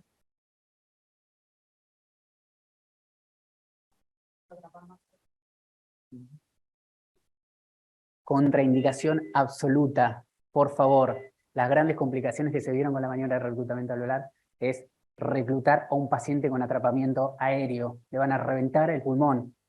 Lo que está pasando es otra cosa, esto es un broncoespasmo. No es atelectasias. Por eso es que sistematizar hace muy mal. Y por eso es que lo que hoy es moda, mañana empiezan a aparecer un montón de cosas que son malísimas, como van a empezar a aparecer seguramente insuficiencias renales por estrés volumen, o van a aparecer un montón. Ustedes tienen que tomar una conducta con una base racional. O sea, imagínense que le están metiendo presión, presión, presión, presión a algo que no expira. ¡Pum! Le reventaron el pulmón. Ya está, eso es neumotórax. Y por eso solucionar con auscultarlo o ver las curvas, ¿no? Pero bueno, ¿tienen alguna duda de esto? Por eso la importancia de ver lo que hablábamos el otro día, las curvas, chicos, ¿sí? Ver de que en la fase expiratoria se llegue a cero, porque lo que decíamos, reclutar a un paciente asmático o un paciente EPOC es muy polémico. Justamente No, es todo lo contrario. que no tiene sentido. Y vas a hacer Justamente el daño. paciente hay que desinflarlo, no hay que meterle más nada. El paciente está no reclutado, recontra reclutado. ¿De qué se muere un paciente asmático? ¿De qué? ¿De qué se muere? ¿Ah, lo dijeron? No puede expirar bien, pero no, de hipercamia de acidosis no se muere. Es muy difícil morirse de hipercamia, porque además, sí, pero a ver, al paciente para eso vos lo intubás, ¿sí? Si es un paciente POC, el paciente POC es un paciente que está, sí, como el pediatra, con el borde de entre la suficiencia y la insuficiencia respiratoria. El EPOC va así. ¿Sí? Y está siempre eso. De hecho, la BNI lo que le hace es aportar esa fuerza muscular que le está faltando para que no entre en insuficiencia. Básicamente es eso. Pero esa no es la causa de muerte. De última es la causa de fracaso ventilatorio, pero vos lo intubarías y deberían dar. ¿De qué se mueren? ¿Cómo? No, de espacio muerto tampoco. Porque, de hecho, a ver, salvo que sea totalmente grave, generalmente vos le pones un poco de oxígeno al EPOC, al asmático y va mejorando. Hasta cierto punto mejora, pero no te va a servir de mucho. Pero no se mueren de espacio muerto. ¿De qué se mueren? Claudica el BD, chicos. Se mueren de insuficiencia cardíaca, claudica el BD. El pulmón está tan insuflado que no hay retorno venoso de ninguna manera. Se mueren por claudicación aguda del BD. ¿Sí? Eso es lo que los termina matando. Entonces, esos pacientes no hay que inflarlos más porque lo vas a claudicar vos. A ese paciente hay que sacarle todo el aire adentro. De hecho, la maniobra más básica, pero eso queda para otra peri, es desinflarlo, desconectarlo, que expire. Expire, que expire, que expire, que expire, que expire. Y una vez que lo terminamos de vaciar, lo volvemos a conectar y arrancamos de vuelta. ¿Sí? De hecho, si se acuerdan las guías de EPOC, el paciente final, ¿cuál era? ¿Cómo era en China? No, China de nosotros, nunca me acuerdo. El paciente que ya estaba azul, que no tenía ruidos, ¿sí? Y que se perdía la conciencia. ¿Por qué pierde la conciencia? Porque no le llega agua al tanque, muchachos. A ese paciente, ¿cuál era el tratamiento? Ponerle un tubo. ¿Y qué hacemos con el tubo? Nada, le dejamos ahí abierto y que sople, sople, sople, sople, sople. Hasta que en algún momento... Es muy esquemático, ¿no? Lo que Es está muy- diciendo, ¿no? No, Vaya a la sala con un tubo, no. Pero bueno. No, no. A eso me refiero. Pero ¿cuál es el tema? Nosotros podemos... A ver, nosotros podemos tener un paciente con EPOC tranquilamente dentro del quirófano. ¿Tenemos mucho para hacer? Ya lo vamos a ver más adelante. No hay mucho para hacer. No hay que mandarse macanas, ¿sí? Como el restrictivo que hoy era más que nada restrictiva. La causa más común de restrictivo en quirófano, ¿cuál es? De la patología restrictiva. ¿Cuál es? ¿Cómo? Cirugía abdominal laparoscópica, no, lo más frecuente, chicos. Más frecuente.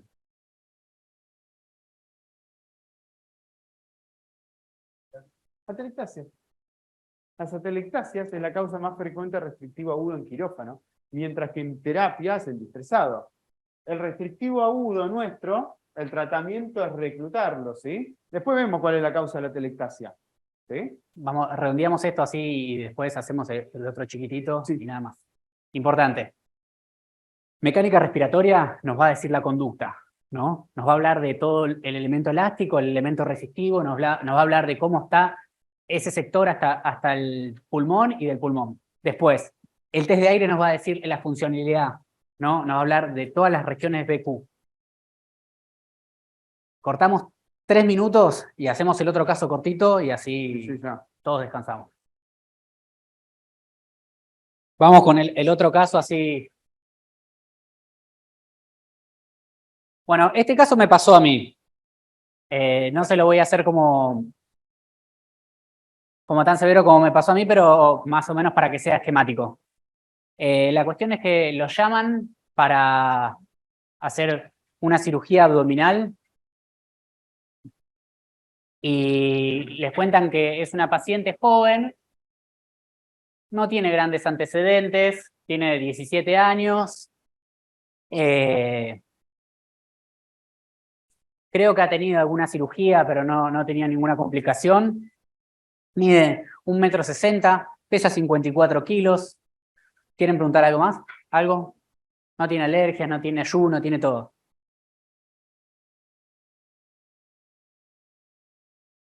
Bien, ustedes la van a ver porque y se encuentran con esta paciente.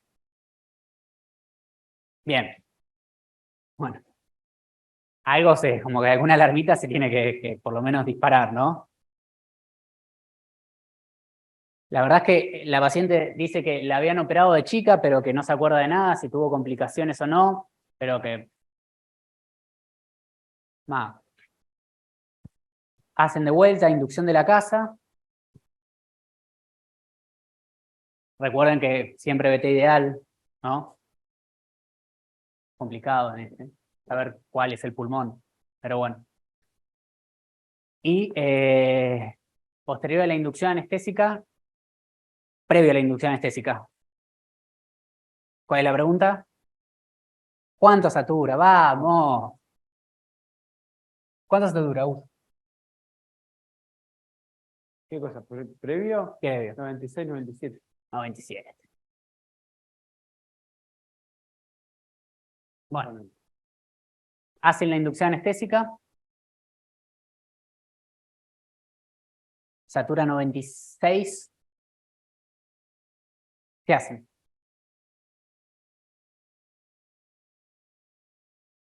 Alguien lo dijo, bueno. Test del aire, bien. Posterior al test del aire, ¿qué nos da US? Bajamos la FIO, teníamos un pulmón que arrancamos saturando 97, lo llevamos a una FIO de 1, se fue a 98, ponele. No subió más de 98 y lo llevamos a 0,21 y nos satura 95, 96. ¿Qué hacen?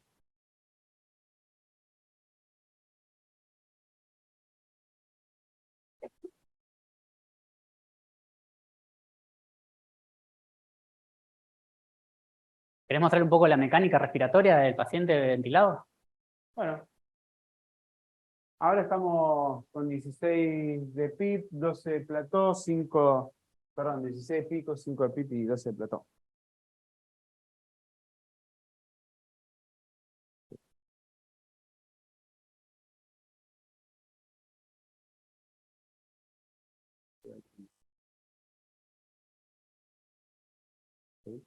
Un restrictivo difícilmente sí sepan que es muchas veces por el simulador, por el delay, pero que tenga tanta compliance. Y la compliance está acá abajo. Bueno, me veo que está ahí en 14. Esto es una pantalla más acorde. Esto es lo que van a ver en este tipo de pacientes. ¿Qué hacen?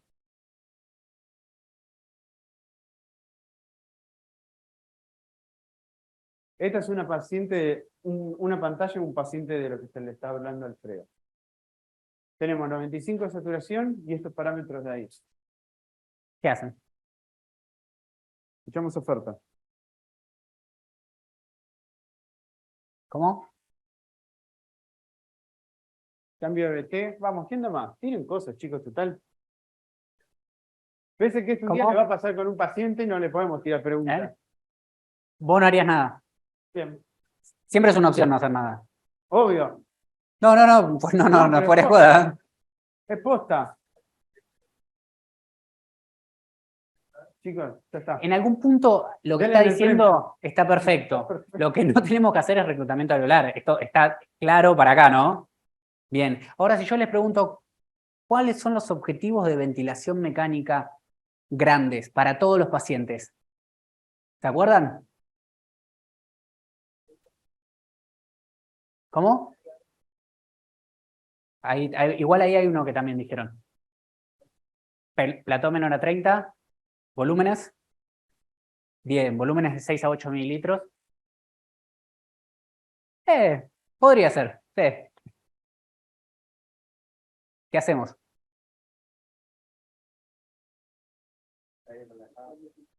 Bueno, está bien eso, ¿no? Está bien relajada, es una opción, ¿no?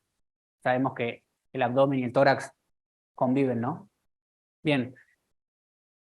50 kilos, 54. Este es un paciente que fisiológicamente estamos en una región de Jung no representativo. O sea, el reclutamiento o recuperar parénquima pulmonar no tiene nada de sentido. Lo que tenemos que tratar de jugar es con la mecánica respiratoria. Este es otro paciente, este es un restrictivo crónico, ¿no? Es un paciente que no es un restrictivo agudo, como el obeso que le tiramos 400 mililitros de 400 miligramos de propofol. Es alguien que vamos a tener que jugar con la pausa expiratoria, vamos a tener que jugar con la frecuencia, con la relación IE, para tratar de llevarlo por lo menos a presiones no elevadas. ¿Por qué? Porque lo que estamos es en la curva de presión, lo que hablamos hoy, se nos está haciendo esto. ¿Entienden? El paciente, por ejemplo, para que lo entiendan, el paciente restrictivo, ¿cómo aspira? ¿Fácil o difícil? Fácil, ¿sí? Entonces, ¿por qué dejamos muchas veces? Esto es algo que nadie toca.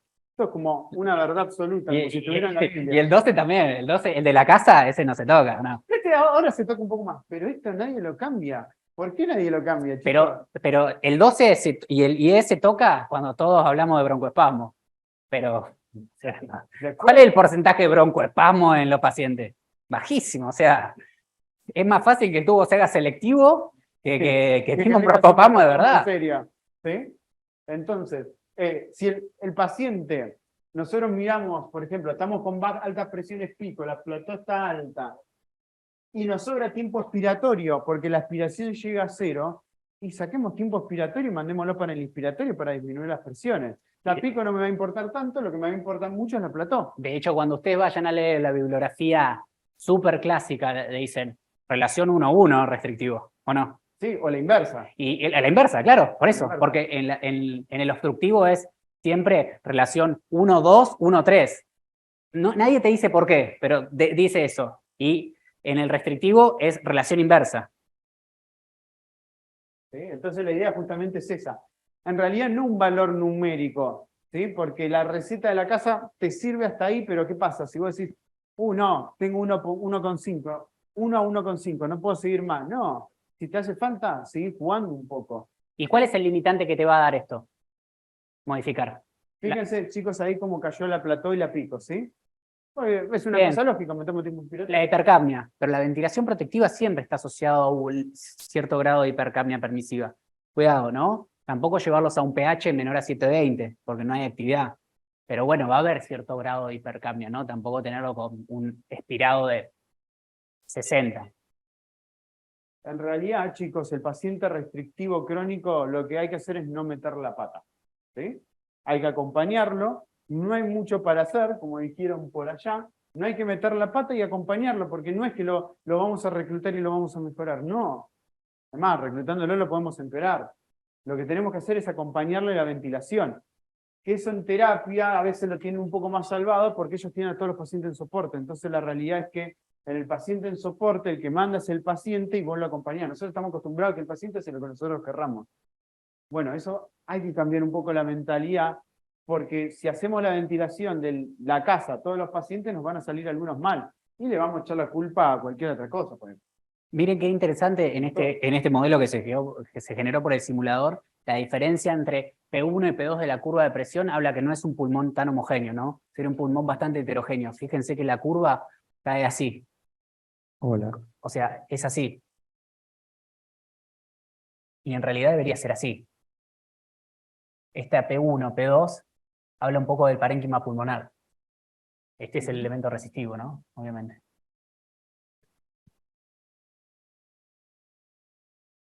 Y si vos estás pensando, ¿quién preguntó? ¿En Mechanical Power?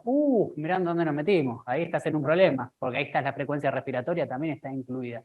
La verdad es que yo te diría que el BT siempre 6 a 8. Después la frecuencia respiratoria y el expirado para la hipercapnia permisiva. Va a estar el escenario que es muy probable, este es un caso, el que les puse yo es un caso como salir corriendo, ¿no? O sea, no salir corriendo, pero es un caso bastante extremo, ¿no? Pero los viejitos que tienen anquilosis o todo eso son cierto grado de restrictivos torácicos. Entonces esos pacientes sí se les va a plantear este escenario. Y ahí está la probabilidad de que por ahí tengan driving pressure un poco más elevada. Pero ustedes tienen que saber cuál es el objetivo de ventilación para no generar daño. Sí.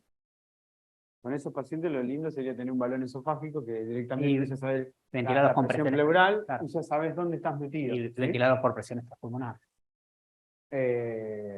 Después hoy también en una de las cosas que quedó ahí pendiente de todas las cosas que podíamos hacer con el paciente anterior, dijeron ventilar por presión, con lo cual no lo hemos hablado, pero ¿qué ventajas tiene la ventilación por presión?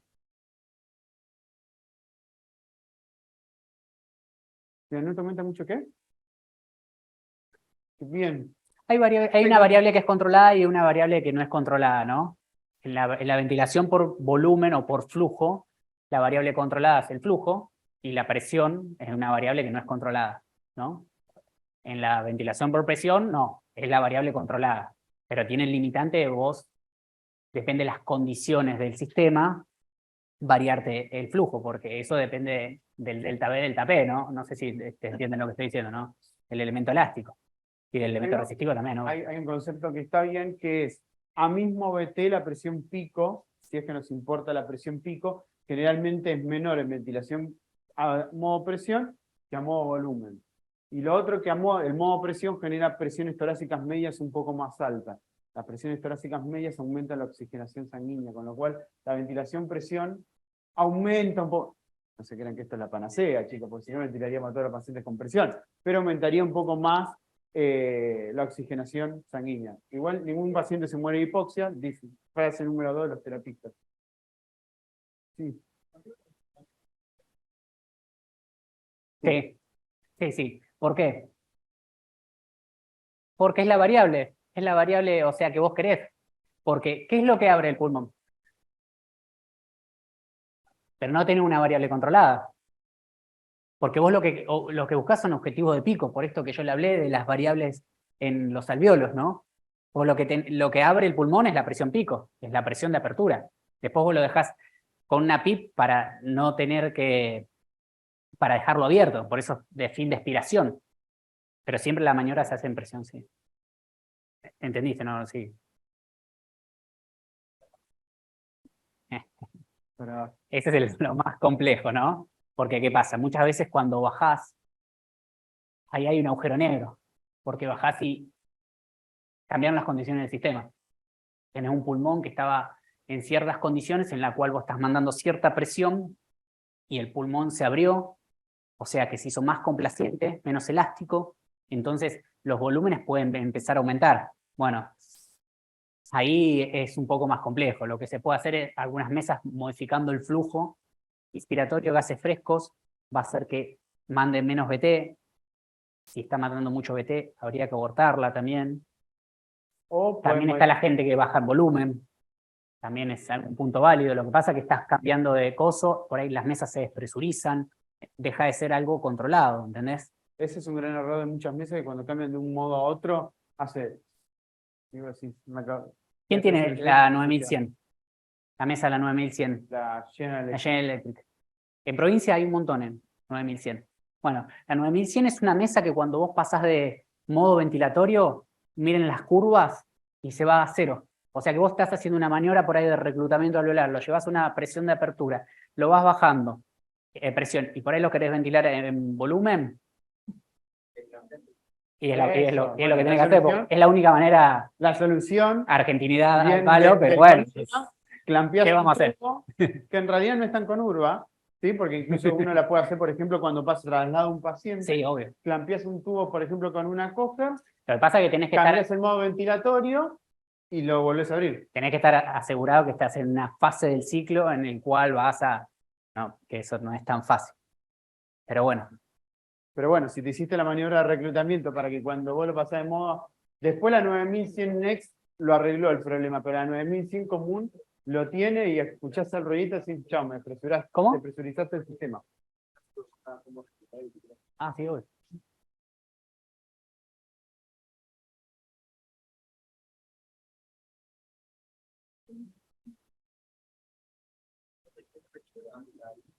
¿Hasta dónde? Hasta acá. Eso es lo mismo que no haber dicho Hasta acá. nada. Y en realidad lo que hiciste... Pero lo que... Esto es... Esta charla, el objetivo es que piensen, ¿no? Y pensá, vos abriste un pulmón para volverlo a cerrar. Es como... Pero podés decir que hiciste la maniobra de reclutamiento, ojo. No. ¿Cómo? Puede ser, seguramente, sí. Pero...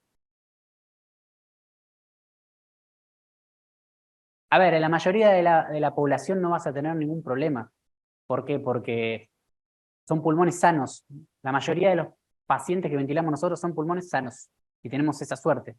Por eso, yo no... Es difícil matar a alguien. Claro, pero yo por eso digo que nuestra bibliografía o lo que nosotros hacemos tiene que estar contextualizado, ¿no? Si nosotros vamos a leer bibliografía de terapia, tenés que estar contextualizada. Y si leemos bibliografía de anestesia, tiene que estar contextualizada, porque cuando mezclamos las dos, ahí surgen los problemas, ¿no?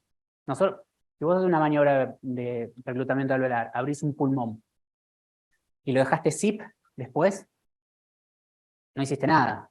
O sea, vas a tener fisiológicamente un aumento de la presión de oxígeno, porque vas a tener mejor áreas de intercambio, que se va a mantener un tiempo en el cual el saturómetro va a decir, mira, tiene esto, y después va a caer de vuelta. Y la conducta va a ser otra maniobra, ¿no? Bueno, la idea de esta clase, chicos, era que razonen las cosas que están haciendo, que no todo es reclutar, porque es como toda moda. Al principio nadie reclutaba, después todo es reclutar. Es como, yo siempre cuando daba fármaco en la facultad siempre decía que los medicamentos pasan por tres partes.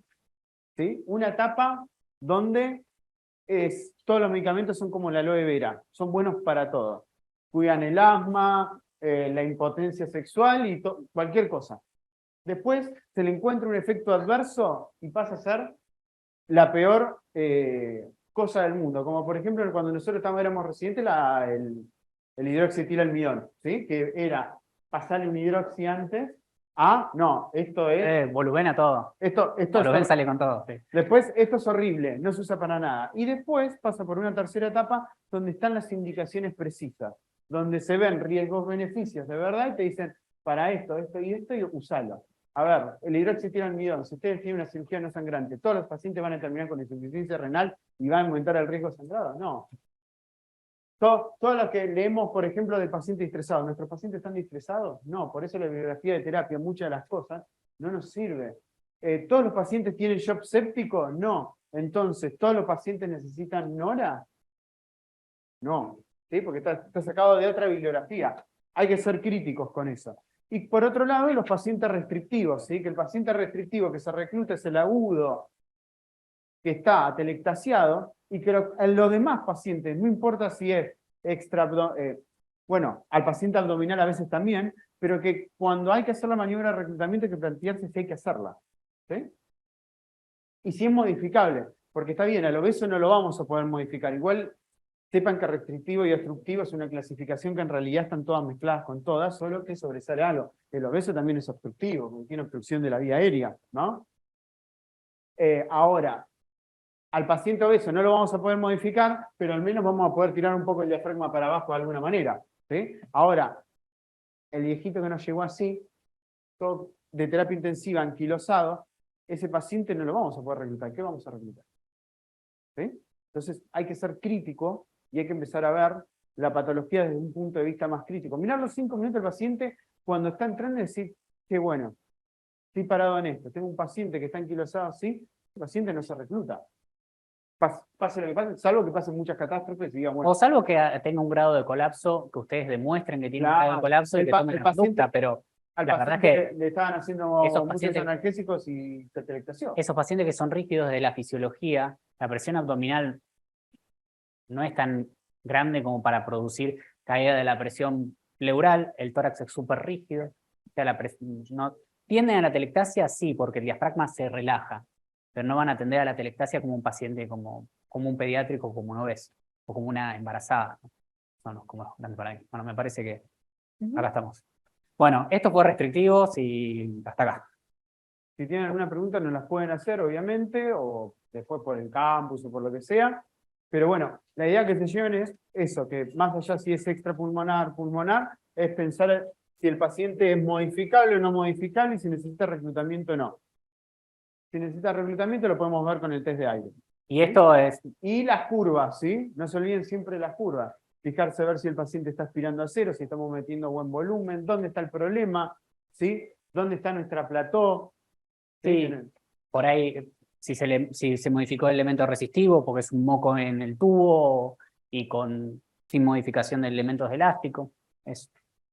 Bueno, listo, chicos. Chao.